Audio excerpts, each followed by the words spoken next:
क्या आप भी अपने दम पर सक्सेस पाना चाहते हैं? क्या आपको भी अपनी जरूरत की चीजों के लिए बहुत ज्यादा मेहनत करनी पड़ती है? अगर हाँ है तो यह बुक समरी आपके लिए है।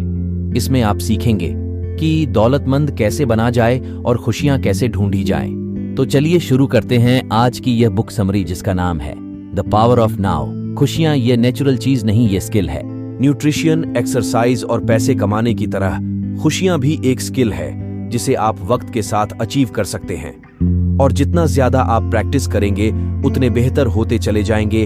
आखिरकार प्रैक्टिस ही हमें परफेक्ट बनाती है। लेकिन शुरुआत कहां से की जाए? प्रैक्टिस का मतलब ही कोशिश करना और नाकाम होना है।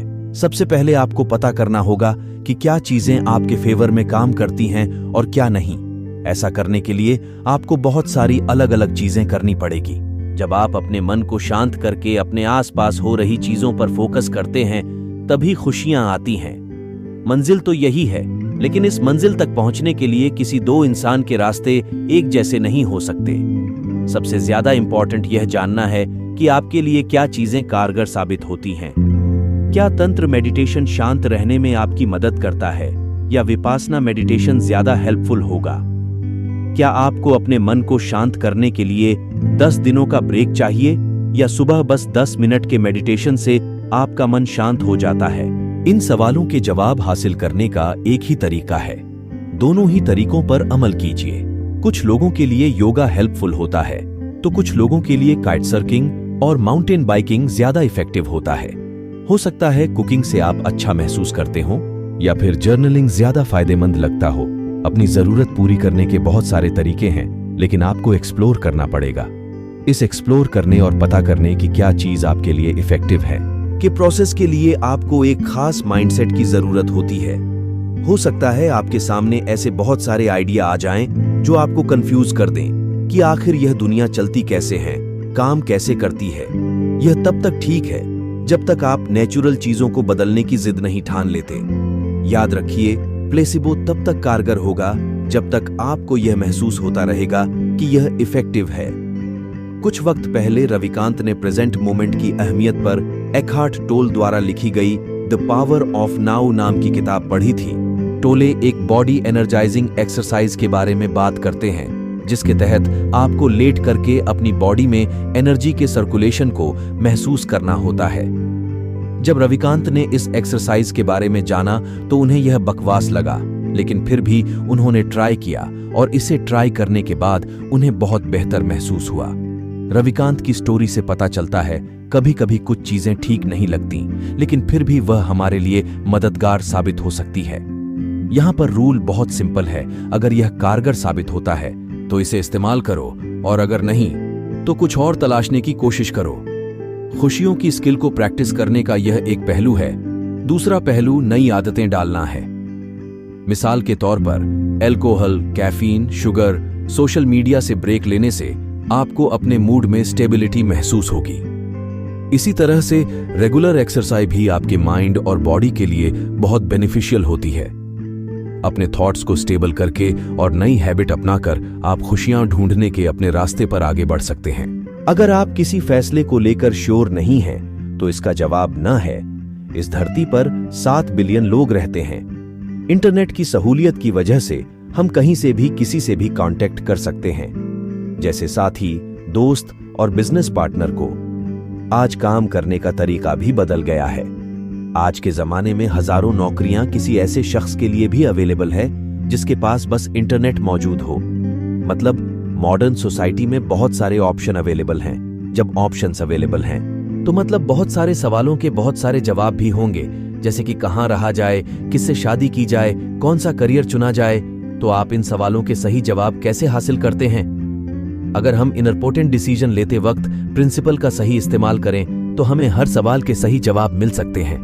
हमारा इवोल्यूशन कुछ इस तरीके से हुआ है कि हमारा दिमाग बहुत सारे ऑप्शन से भरे एनवायरनमेंट से कोप करने के लिए तैयार ही नहीं है। हमारे एंसेस्टर्स एक छोटे से ट्राइब में रहते थे और उनकी जिंदगी किल्लतों या कमियों में गुजरी। मिसाल के तौर पर पार्टनर की तलाश भी रोमांस या नहीं बल्कि अवेलेबिलिटी का सवाल थी। जॉब भी जरूरत का सवाल थी। उस दौरान किसी भी हालत में इतना खाना ले ही आना होता था जितने में आप खुद को और अपनों को अगले दिन तक जिंदा रख सकें। आज के जमाने में मौजूद ऑप्शंस के हिसाब से हमारा इवोल्यूशन प्रॉब्लम क्रिएट करता है। जब कोई बड़ा फैसला लेने की बात आती है तो हम लंबे वक्त तक उसमें फंसे रहते हैं। शहर बदलने या कोई जॉब एक्सेप्ट करने का फैसला आपके पूरे करियर की दिशा ही बदल सकता है। रिलेशनशिप के मामले में भी ऐसा ही है। एक गलत फैसला और आपका बहुत सारा वक्त बर्बाद। कहने का मतलब यह है कि इस तरह के फैसलों का हमारी जिंदगी पर बहुत असर पड़ता है, इसलिए इनका सही होना बहुत जरूरी है। इसलिए सिंपल ह्यूरिस्टिक यानी थंब रूल का इस्तेमाल कर प्रॉब्लम का अंदाजा लगाया जा सकता है। ह्यूरिस्टिक के मुताबिक अगर आप किसी फैसले में कंफ्यूज हैं तो उसका जवाब ना ही होता है। हालांकि हम फ्यूचर नहीं जान सकते, इसलिए इस बात का पूरा दावा नहीं कर सकते कि क्या फैसला सही है और क्या गलत। मिसाल के लिए, कोई घर खरीदना या किसी से शादी करने का फैसला लेना सही ऑप्शन हो सकता है, बस अपने डाउट पर भरोसा करने के लिए कहा जा रहा है। अगर आप स्प्रेडशीट को घूरते हुए इसके नफे नुकसान की कैलकुलेशन कर रहे हैं तो समझ लीजिए इस मामले में आपका जवाब ना है। यह बहुत सीधा सा रूल है, लेकिन बहुत इफेक्टिव भी है। सबसे अच्छी बात यह है कि इस तरीके से आप टाइम वेस्ट और पछतावे से बच सकते हैं। खुशियां क्या हैं कि अगर जजमेंट हमारे दिमाग के अंदर होता है तो खुशियां सिर्फ इस न्यूट्रल वर्ल्ड में रिस्पांस करने का एक तरीका है। शॉर्ट में कहें तो खुश रहना एक चीज है और हम इसे चुन सकते हैं। हम अक्सर खुशियों और पॉजिटिव थॉट को एक समझ लेते हैं, लेकिन टाओइस्ट्स और बुद्धिस्ट्स इसमें फर्क करना जानते हैं। 6th century BCE Chinese saint Laozi के लिए असाइन ताओ ते चिंग नाम के फिलोसफिकल और रिलीजियस टेक्स्ट का टाओइस्ट और बुद्धिस्ट ट्रेडिशन पर काफी गहरा असर रहा है। इसमें बताया गया है कि हर पॉजिटिव थॉट या जजमेंट में एक नेगेटिव थॉट की बीज जरूर होती है। मिसाल के तौर पर, अगर कहा जाए कि आप खुश हैं तो इसका मतलब है इससे पहले आप उदास थे। अगर आप किसी को अट्रैक्टिव कहते हैं तो आपके बातों का एक मतलब किसी दूसरे को बैड लुकिंग ठहराना भी है। इसी तरह अगर आज के मौसम को लेकर नेगेटिव जजमेंट या रिमार्क दिया जाता है तो इसका मतलब है कि कल धूप होने की पॉसिबिलिटी भी है। इन दोनों ही ट्रेडिशन में ऐसे किसी भी जजमेंट या रिमार्क की गैर मौजूदगी को हैप्पीनेस कहते हैं, और इसमें ख्वाहिशों की भी गैर मौजूदगी भी शामिल होती है।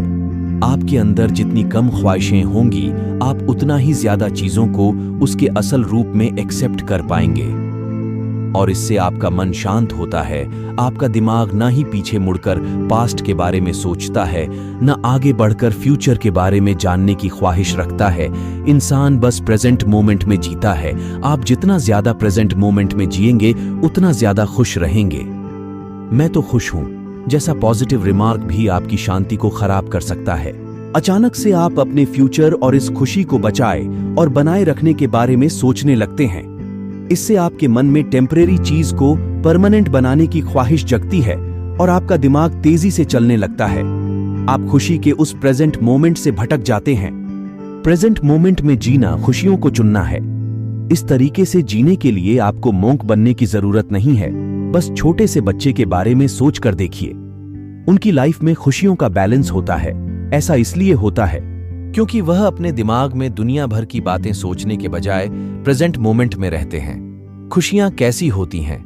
इस सवाल के जवाब में फ्रेंच फिलोसोफर ब्लेज पस्कल कहते हैं कि अकेले किसी एक कमरे में बैठना ही खुशी है। उनका मानना है कि हम इंसानों में इतनी प्रॉब्लम इसलिए होती है क्योंकि हमारे लिए अकेले रहना या बिना कुछ सोचे बैठना बहुत मुश्किल काम है। बुद्धिस्ट भी ऐसा ही सोचते हैं। असल खुशी 30 मिनट शांति से बैठना है। ऐसा कर पाना इसलिए मुश्किल है क्योंकि हमें हमारी ख्वाहिशें डिस्ट्रैक्ट कर देती हैं। हमें लगता है कि खुशियां हमारे बाहर इस दुनिया में मौजूद हैं। हम तब खुश होंगे जब हमें नई गाड़ी मिल जाएगी, ज्यादा कमा लेंगे या फिर हम अपना सोलमेट ढूंढ लेंगे। ये ख्याल कुछ और नहीं बल्कि हमारा खुद से किया गया वह वादा है कि जब तक हमें हमारी मनपसंद चीज नहीं मिल जाती हम खुश नहीं होंगे। लेकिन हम खुद के साथ ऐसा करते ही क्यों हैं? क्योंकि हमारा दिमाग एक के बाद दूसरी चीजों के बारे में सोचता रहता है। बुद्ध ने कहा था कि हमारे ख्याल पेड़ की डालियों जैसे हैं और हमारा दिमाग उस बंदर की तरह है जो एक डाल से दूसरे डाल पर कूदता रहता है। और हमारा यह दिमागी बंदर कभी शांति से बैठता नहीं है, दुनिया भर के ख्यालों में डूबा रहता है। कहीं मेरी वाइफ डिवोर्स तो नहीं चाहती, मैं यह कैंडी क्यों खा रहा हूं? मुझे तो अपना वजन कम करना था। क्या मैं अपनी रिटायरमेंट के लिए ठीक ठाक पैसे बचा पा रहा हूं? क्या मैंने अपने कलीग को नाराज कर दिया? तो क्या हुआ? वह तो हमेशा बदतमीजी से बात करता है। अगर मेरी सैलरी बढ़ जाए तो मैं ज्यादा खुशहाल रह पाऊंगा। शायद मुझे नई नौकरी के लिए अप्लाई करना चाहिए, वगैरह वगैरह। दिन भर में हमारा दिमाग बंदर की तरह हजारों ख्यालों की डालियों पर कूदता रहता है। कुछ थॉट्स जजमेंट होते हैं तो कुछ कल या 10 साल पहले क्या हुआ था उस बारे में होते हैं, और ज्यादातर फ्यूचर के उस वक्त के बारे में होते हैं जब हमारी सभी ख्वाहिशें पूरी हो जाएंगी। हमारे दिमाग के लगातार चलते रहने का फायदा भी है, हम इसी तरीके के जरिए फ्यूचर प्लान बनाते या प्रॉब्लम सॉल्व करते हैं। लेकिन यह हमारी खुशियों के लिए अच्छा नहीं है। जब हमारे दिमाग में कोई ख्याल बस जाता है तो हम अपने प्रेजेंट मोमेंट पर ध्यान नहीं दे पाते। हमारे दिमाग में एक अलग तरीके का शोर घर कर लेता है। हम कोई भी काम करने के लिए पहले से ही बिजी, एग्जॉस्टेड, स्ट्रेस्ड और दुखी होते हैं। इन सभी प्रॉब्लम का एक ही सल्यूशन है। मेडिटेशन के जरिए अपने दिमाग को प्रेजेंट मोमेंट पर रहने के लिए ट्रेन कीजिए। मेडिटेशन करने के कई अलग तरीके होते हैं। आप पास्कल की सलाह पर अकेले एक कमरे में बैठने की प्रैक्टिस कर सकते हैं या फिर मोंक्स से मेडिटेशन सीख सकते हैं। लेकिन आप वॉकिंग मेडिटेशन यानी हाइकिंग पर भी जा सकते हैं। जर्नल लिखना, राइटिंग मेडिटेशन और प्रेयर करना ग्रेटिट्यूड मेडिटेशन है। यहां तक कि शावर लेना भी एक तरह का एक्सीडेंटल मेडिटेशन ही है। जब तक आपका मन यहां वहां भागने के बजाय शांत रहेगा, तब तक आप खुशियों की तरफ आगे बढ़ते जाएंगे। मान लीजिए कि आप 10% के इंटरेस्ट पर 1 लाख रुपए इन्वेस्ट करते हैं। सिंपल इंटरेस्ट बहुत सिंपल तरीके से काम पड़ता है। जितने लंबे वक्त तक आप अपना पैसा इन्वेस्टेड रखेंगे, उतने वक्त हर साल आपको 10,000 इंटरेस्ट के तौर पर मिलते रहेंगे। कंपाउंड इंटरेस्ट इसके उलट है। कंपाउंड इंटरेस्ट बहुत तेजी से पैसे बनाता है। यह 30 सालों में 1 लाख को 17,44,000 बना सकता है। वही सिंपल इंटरेस्ट इसी वक्त में 1 लाख को सिर्फ 4 लाख ही बना सकता है। कंपाउंडिंग का मतलब एक लंबे गेम के लिए तैयार रहना है। ऐसा नहीं है कि आप सिर्फ पैसों को ही कंपाउंड कर सकते हैं। आप अपने रिलेशनशिप पर भी इसे अप्लाई कर सकते हैं। मल्टीनेशनल कंपनी के सीईओ और अपने क्लाइंट की तरफ से मिलियंस संभालने वाले इन्वेस्टर्स जैसे दुनिया के बड़े बड़े बिजनेसमैन के बारे में सोचिए। इन लोगों के पास अपनी जिंदगी में ऐसे ओहदे क्यों हैं? यकीनन वह टैलेंटेड और हार्ड वर्किंग है, लेकिन सवाल यह उठता है कि उनके जैसे ही डेडिकेटेड और हार्ड वर्किंग लोगों के पास वह जॉब्स क्यों नहीं हैं? इसका सही जवाब है क्योंकि वह यकीन के काबिल हैं। उन पर यकीन किया जाता है। उन पर यकीन किए जाने का जवाब बहुत सिंपल है। उन्होंने लोगों के साथ जो रिश्ता बनाया है और जो काम किया है वह आपस में कंपाउंड हो जाता है। उन्होंने लंबे वक्त तक अपना काम किया और अपने आप को यकीन करने लायक साबित किया है, और यही रेपुटेशन है, अपने आप को काबिल साबित करने के लॉन्ग टर्म इन्वेस्टमेंट का कंपाउंड इंटरेस्ट। सोचकर देखिए इंडिविजुअल लेवल पर कैसे काम करता होगा। अगर आपका किसी के साथ 5 से 10 सालों तक वर्किंग रिलेशन होता है तो आप उन पर यकीन करने लग जाते हैं, और यह यकीन बिजनेस वर्ल्ड में होने वाले नेगोशिएशन को बहुत आसान बना देता है। आपको पता होता है कि आप दोनों साथ मिलकर काम कर ही लेंगे। अगर आपको अपनी रिपुटेशन पर कोई रिटर्न चाहिए तो आपको बहुत ध्यान देकर अपनी रिपुटेशन बनानी होगी। अगर आप सालों से इन्वेस्ट करते आए हैं तो जब आपको एहसास होगा कि आपकी इन्वेस्टमेंट का कोई फायदा नहीं हो रहा है तो आप बहुत जल्दी उससे बाहर निकल सकेंगे। मिसाल के तौर पर, अगर आप ऐसा कुछ पढ़ रहे हैं जिसके बारे में आपको मालूम है कि आप इसे अपनी जिंदगी में इस्तेमाल नहीं करने वाले, तो वह क्लास छोड़ दीजिए। यह टाइम और एनर्जी को बर्बाद करेगा और आप उस चीज को हासिल करने का चांस भी खो रहे होंगे जो आपके लिए ज्यादा वैल्यूएबल हो सकती है। वेल्थ का नाता सिर्फ पैसा, बाजार और इन्वेस्टमेंट से नहीं है, यह आपके साइकोलॉजी से भी जुड़ा हुआ है। जलन को ही ले लीजिए। जब आप अपने आप को किसी से कंपेयर करते हैं और उसकी कामयाबी से जलते हैं तो आप ऐसे ही माइंडसेट में फंस जाते हैं। अगर आप पैसे बनाना चाहते हैं तो आपको ऐसे लोगों के साथ काम करना होगा जो आपसे बेहतर है। एक इंसान होने के नाते हमें इस बात से बहुत फर्क पड़ता है कि सामने वाला हमारे बारे में क्या सोचता है, और जब हम किसी से जलते हैं तो यह पता चलता है। और अगर आप अपनी जिंदगी में वेल्थ चाहते हैं तो यह किसी भी तरह के रिलेशनशिप की बेहतर शुरुआत नहीं है। हम लोग सोसाइटी में 2 तरह के खेल जरूर खेलते हैं। पहला है मनी गेम। हाँ, पैसा खुशियां नहीं खरीद सकता और यह आपकी सभी प्रॉब्लम नहीं सॉल्व कर सकता, लेकिन यह पैसों से जुड़ी प्रॉब्लम जरूर सॉल्व कर सकता है। और मनी गेम खेलने के लिए यह वजह काफी है। वही बहुत सारे लोगों को लगता है वह पैसे नहीं बना सकते। दरअसल यहाँ पैसे बनाने के रास्ते में प्रॉब्लम नहीं होती, बल्कि उनके माइंडसेट में प्रॉब्लम होती है। वह अपना साइकोलॉजिकल ब्लॉक क्लियर करने के बजाय पैसों में कमियां ढूंढने पर फोकस करते हैं। ऐसे लोगों का मानना है कि पैसा अच्छी चीज नहीं होती, इसलिए इसे हासिल करने की कोशिश नहीं करनी चाहिए, और इसे स्टेटस गेम कहते हैं। यह कहकर पैसे रिजेक्ट कर देना कि चाहिए नहीं या जरूरत नहीं है, बस दूसरों की नजरों में ऊंचा बनने का एक तरीका है।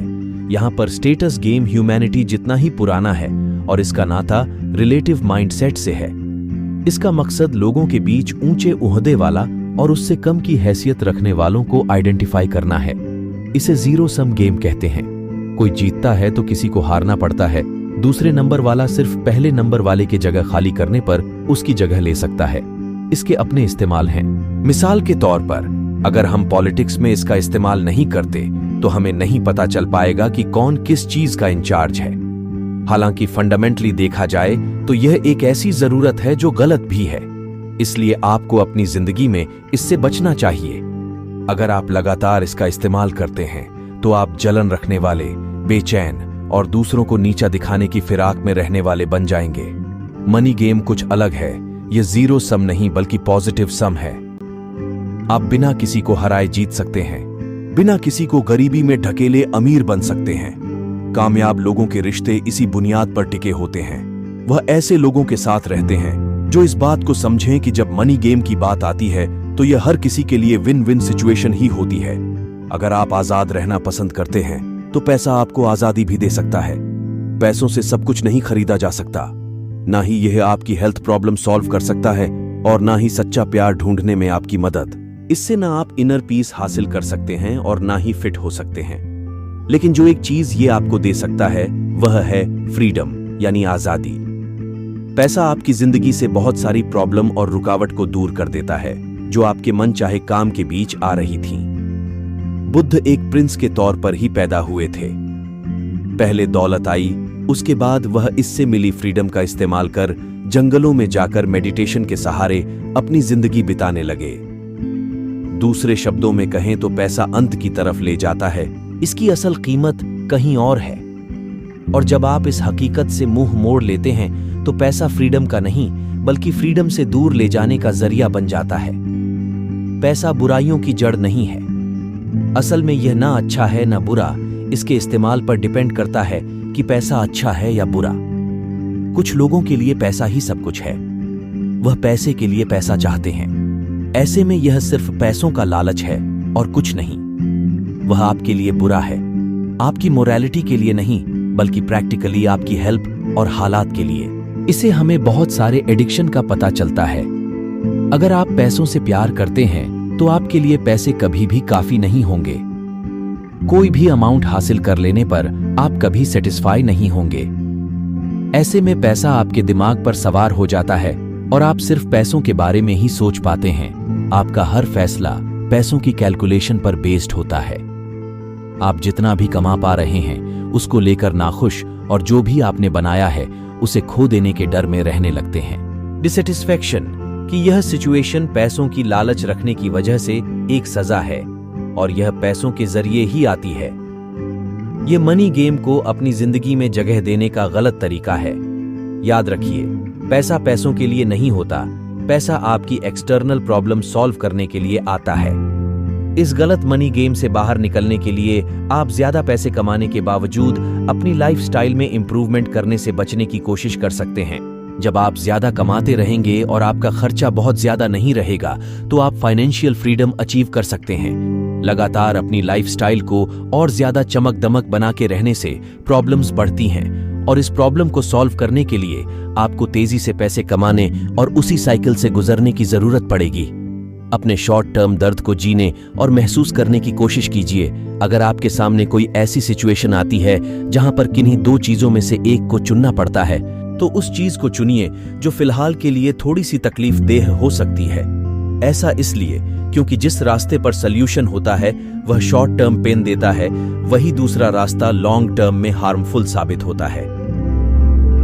यकीनन आपको लग रहा होगा कि हमें शॉर्ट टर्म पेन वाला ऑप्शन ही चुनना चाहिए, लेकिन अक्सर मिलने वाली खुशियों को हमारा दिमाग ज्यादा कैलकुलेट कर लेता है, और जब हम दर्द को महसूस करते हैं तो यह हमारे खुशियों की वैल्यू को बढ़ा देता है। मिसाल के तौर पर एक्सरसाइज के बारे में सोचिए। शुरुआत में यह थोड़ा सा तकलीफ देह काम लग सकता है, लेकिन लॉन्ग टर्म में इस इन्वेस्टमेंट का रिटर्न काफी अच्छा और बड़ा होगा।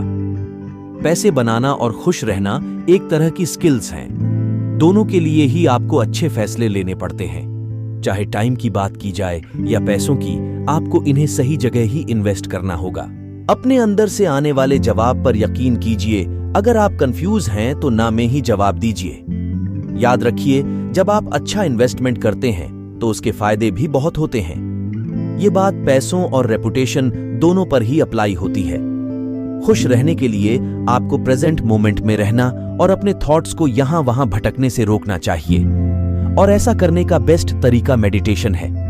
अगर आपको हमारी बुक समरी अच्छी लगती है तो हमारे स्पीकर वॉइस 2.0 चैनल को सब्सक्राइब करें। धन्यवाद।